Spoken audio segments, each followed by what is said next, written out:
All right, welcome back for the final time tonight and for quite a while, because we're going to be taking a week break from BSL. So, yeah, one last series before a couple of weeks of no more BSL. Corrupted Cup should have you covered, so don't worry. One last series tonight, and it's going to decide the second place player to advance out of this group. We already had True Touch, like, rocket on out to the round of 8, so he is going to be playing against, I guess, Terror in the round of 8. But coming up next, who will face off against Eon Zerg? Man, I don't know if either one of these players is going to be happy about that. But our final two players of the night are going to be CaStrO and babo. So Chile versus Peru, and it is going to be a ZVZ. So it's going to be fast and furious. The maps are Gladiator, Ground Zero, Power Bond, just like my intro, also very fast. So I guess we're starting out on Gladiator. What do you think about these players, this matchup? Do you have any thoughts, Nyokin? I'm just a big fan of babo's meter play, so I like him a bit more than CaStrO. Again, in the ZVZ, we didn't get to see much from CaStrO because True Touch just picked him apart. But if he can stabilize, he should be a force to be reckoned with. But just like DNMax, CaStro's not having the greatest day, at least in ZVZ. Yeah. So that obviously could be unfortunate. So let's get into this game. It is on Gladiator. It is game number 1 of our final best of 3 of the night. CaStrO versus babo. The winner advances on to the round of 8.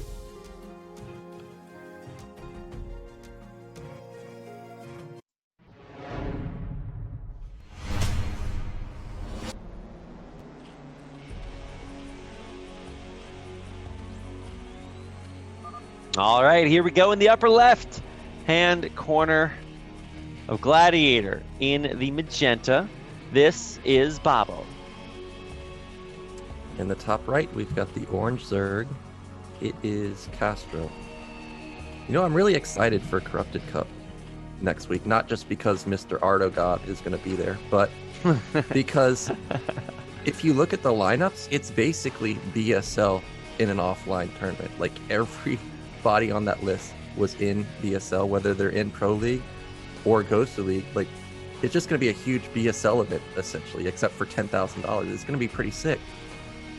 That's actually really important to note. So, for instance, the seeded players for Corrupted Cup were Gorinich, Eon Zerg, SPX, DeWalt, and I think TTF, but he's also in a group with Kogut. So every group has players that have just dominated for in BSL.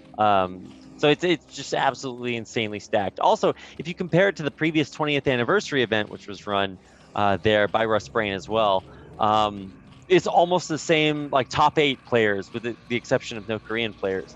Because Gorinich and SPX were the highest placing non-Korean players. And the highest placing Russian player was, or the highest placing non-Russian player was actually, I think, Ariador, if I'm not mistaken. So I don't know. It's just going to be such a sick tournament. We've got all the top players from around the world: Bonneth, Yeti, DeWalt, Kogut, like Dandy, True Touch, Eon Zerg, Blancerex, SPX, Terror. Ugh, disgusting. So good. So definitely make sure to tune into Corrupted Cup next week. But hey, to talk about the game at hand, babo versus CaStrO. Just now seeing the hatchery come down for CaStrO, whereas babo's was obviously much earlier. Yeah, we had 12 pool opener for CaStrO, 12 hatch opener for babo. And both players did not get a first scout off, so they don't have any reads just yet. But somehow babo's Overlord seems, well, actually, because of the positions, CaStro's actually going to be able to get to see the natural before babo can either see the main or the net. So there's a slight advantage for him there. I also do like CaStro's position a little bit more for the opener, despite it being a 12 hatch. He's gone for speed this time. I think this is the first time we've seen someone open speed first. We've seen lair openers almost throughout the entire day. And babo, I guess he knows CaStro's style because he's already got a drone set up here like it wants to build a sunken. Yeah, there it goes. Wow. Super sick read there by Babo. That's exactly what you want. So it's going to be very well prepared. Link speed about 3/4 of the way done, and instantly morphing into a sunken colony here. Wow, that's actually crazy. Yeah, you don't really see players just blind build a sunken. ZVZ, you need to get as many drones as possible while also managing your link count. But this is a good read from CaStrO, and I like how Babo has hidden the lings. He's just now showing 6. And now CaStrO's not really going to be able to get much done. He built 10 lings. His lair is slightly slower than Babo's, but basically the spire is going to be the exact same timing. And CaStrO's continuing to build lings. Now, we already saw True Touch cut lings. I wonder if Babo will do the same. Let's wait and watch. Speed actually on the way here for Babo too. So obviously he's gotten his lair already, which is really interesting to me because usually when you see players build a lair, you then see a spire afterwards. But instead, he went lair into speed. And I'm like, interesting strategy. But obviously, yeah, there is the spire. And it's basically at the same time as CaStrO's.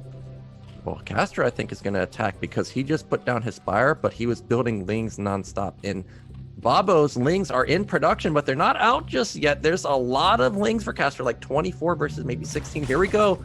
Is the sunken in a good enough position? I don't know. He's going to start to attack it down about half HP, but got to stop the lings from getting into the main, and he does pull back just in the nick of time. Great defense there by Babo. A really good defense from Babo, and now he's the one that wants to put on some counter pressure. He's got 11 lings versus 5. Meanwhile, he has not cut lings at all. He's just got them rallied to the natural, and there's nothing there. He's trying to get up a sunken. He just leaves. What? No. Oh my. Oh, wow. That's the fastest. That's when you practice leaving games that fast. Like, that is when you. Oh my God. He's got that hot code or that hot key coded into his brain. He's got like a macro set up on his mouse button to leave a game that fast. What? Wow. If you guys are subbed to STPL, we have a 6-minute curse emoji or emote there. That was like 5 minutes and 15 seconds. He was out of there. He like fell over in his chair. That was so fast. Damn. Okay, well, that's game number 1, Nyoken.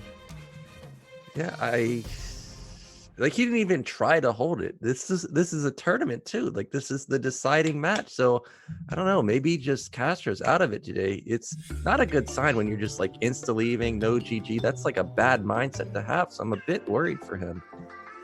I also am a bit worried for him. Also outside of StarCraft, but also inside StarCraft as well now.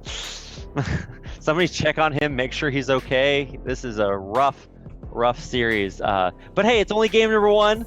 Plenty of time for a comeback, right, Nyoken? Right? Convince the fans that they're... They need your energy. CaStrO needs it. He's from Peru, right? He needs the Peru power to make it out.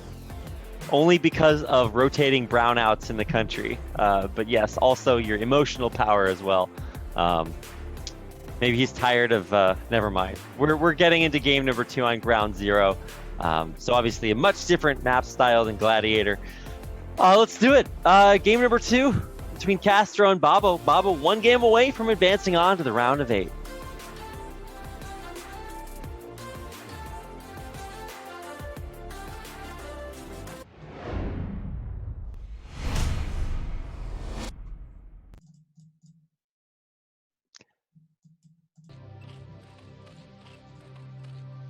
All right, here we go. In the upper left-hand corner, in the light pink, this is CaStrO. And in the bottom left, in the hot pink, it is Babo. And someone in the chat just mentioned Phoenix. Now, that's a name I haven't seen in a while. And that's someone that I wish would actually play again. I don't think he plays right now, but he is a South American Terran that was really good. He was also in ByClan, which ByClan, if you make it into ByClan, you know that you've made it basically, because that team has how many pros? Like endless amounts of pros. Almost everybody that made it into ByClan became a pro. So I would like to see Phoenix come back if he hasn't already come back. Now he is a little bit of a dirty race picker. I think he played Protoss versus Terran, but he was a very strong player. Yeah. No, Phoenix was insane. Phoenix got picked up by Fnatic, right? For a while. Yeah, Fnatic Phoenix. Yeah, that guy was a monster. The Storm just saying that he doesn't play anymore. But yeah, I think we all wish that he would come back. We gotta like, I forget, there was a video, or there's a superhero movie where like the superheroes like stop being superheroes and they all go get real jobs, and there's this quest to like go around and find all of the superheroes now that they all have real jobs and like get them to come back and save the world. And that's kind of like what we need to do with Brood War, to like go get all the old Brood War players to come back and start playing StarCraft again, so that we can have this revival, keep it going. Somebody hunt down Phoenix at the 7-Eleven he's working at now, or wherever he's mining coal. I don't know what old StarCraft players do. I guess apparently most of them play poker, but if you're not doing that, then I don't know what you're doing. So we gotta go find him, get him to start playing again. That would be so sick. Oh. Yeah, it would be really sick. We especially need more Terrans, more Terrans, less Zerg, more Terran rapid. But in this game, we've got an aggro build from Babo, mixing it up. Remember, he went 12 hatch last game, so this is a completely different style. Meanwhile, CaStrO, what is this build? Because he has no drones, yet he has an in-base hatch, yet he has gas, and he has a pool already. Is this like a 999 build almost, is what it looks like?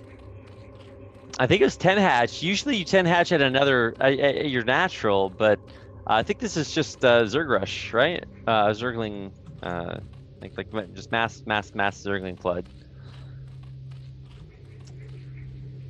This is a very weird opener. This is, and he's getting there. I thought for sure, just based on how fast this hatch was, that it was just gonna be mass lings, but I guess he's gonna transition out of it.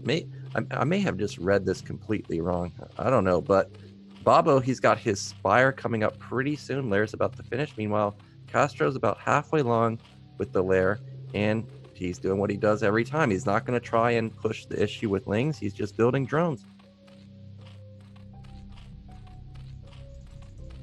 Yeah, okay, well, for at least the time being, we're going to put a pin in this CaStrO build analysis. I just want to see what this greatness is that it's before my eyes. Because we're getting not only the macro hatch, we're getting Zergling speed and a Lair.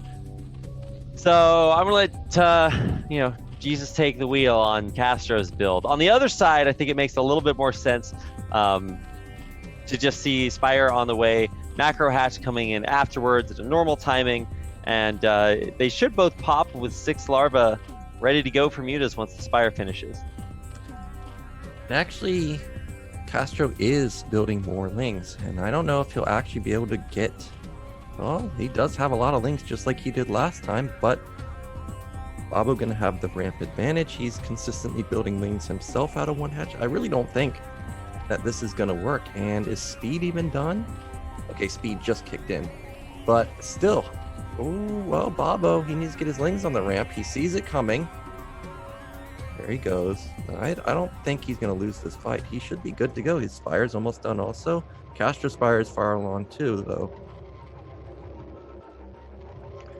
Ooh, there's a gas rapid. I saw that. I was about to say, I was like that. I know after watching that first series what a gap in a Zergling concave at the top of a ramp looks like, Nyokin. Can he find it? If this were True Touch, he'd have teleported his lings into the enemy main base. He researched just like a blink upgrade for these Zerglings. I don't know. Let's see if it can break through.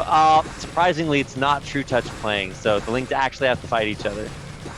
Yeah, and really nice. Oh, Muta comes out just in time, and I guess a little bit of a misstep there. The arc was not consistent throughout, and now there's a lot of lings into the main, but the building placement is fantastic. Drone should be able to drill easily. Still no drone kill. He went in and tried to get a couple on the extractor, but was not able to get any of the drones.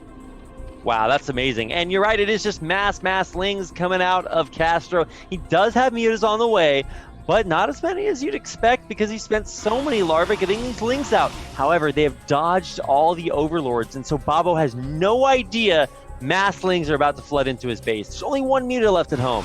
Yeah, Babo's in big time trouble now because his mutas are way out of position. This is a lot of lings. He can easily kill the Sunken. We've got to have perfect drone drilling. That's pretty good right there. Not good enough to save the Sunken, though. Or is it? Yes, hello? A 1 HP Sunken. It finally goes down. The mutas come home. They kill off the Zerglings. And the day is saved at 11 drones apiece. And now, well, it's only some Scourge that CaStrO's going to have to deal with. But he doesn't have too many mutas for sure. Yeah, it's so hard to micro with only 3 mutas versus Scourge. He's trying, no, one connects, and now he's down to 2, and that's going to be even harder. Oh, no. Oh, man. Whew, that really hurts. CaStrO already at a muta deficit. Now he loses 2 mutas to 4 Scourge. Ugh. Babo in such a strong position, and you notice he's keeping his mutas closer to his base because he knows CaStrO's going to have to come at him. If you come at the king, you best not miss. CaStrO really playing this well. Babo with really good muta control, really good positioning, picks off lings before they can even get close to his main. And meanwhile, he's just slowly building up that muta count. He's at 7. CaStrO's in big time trouble. He's got a bunch of Scourge, but he just doesn't have the mutas right now. He's scrambling to get up just one more for now, but he's gas starved. He just can't build mutas. So as long as these ling counterattacks don't deal crippling game-ending damage, Babo's primed to take it. Yeah, for sure. I think he's actually in a fantastic position right now. I mean, aside from him pretty much always being in that position, he's got an 8, now 9 mutas, and ooh, this is going to be so difficult. Now, CaStrO's got some lings hidden out on the map, so maybe he'll be able to backstab with that. There's also the little drone that could out in the middle of the map, so I'm not sure what CaStrO has in store for that guy. Here we go. The mutas have finally felt confident to move out. Babo has left some lings back at his base to make sure there's no ling shenanigans that will basically get CaStrO back into the game. But how does CaStrO win this fight? It's 6 mutas versus 9. There is a lot of Scourge, but he needs to have every single Scourge connect. Oh, here we go. That's a good connection. He got 2. Oh, but the Scourge kill each other. Yeah, and at the end of the day, that's going to do it. The more mutas versus less mutas, we all know how that works out. So yeah, a little bit of muta micro. I don't actually think you should muta micro, but I guess that's kind of style points at this point. Because he does have 4 mutas left over. No defense, that's going to do it. CaStrO taps out, and Babo will take the 2-0 to be our second player to advance on to the round of 8. Yeah, Babo making it out, and he looks really good in ZVZ. So nicely done. He looked good versus DNMax also. His ZVP was on point. So he's going to be a strong competitor moving forward, but he's got a very strong opponent in Eon Zerg. So that's going to be tough for him to make it to the round of 4. Yeah, for sure. This is sort of a Pyrrhic victory. It's like, yes, I won, and now I get to face one of the best non-Korean players in the world. Also, one of the best gods of ZVZ out there. Like, Eon Zerg ZVZ is just almost perfect. It's so crazy. He's so good at that matchup. He's like beating Korean players out here when he was training and playing. It was scary. Like, I watched him beat, I forget who he beat on stream, but they were streaming it, and the guy turned his stream off after he lost. It was terrible. Oh, crazy good. It was so sick.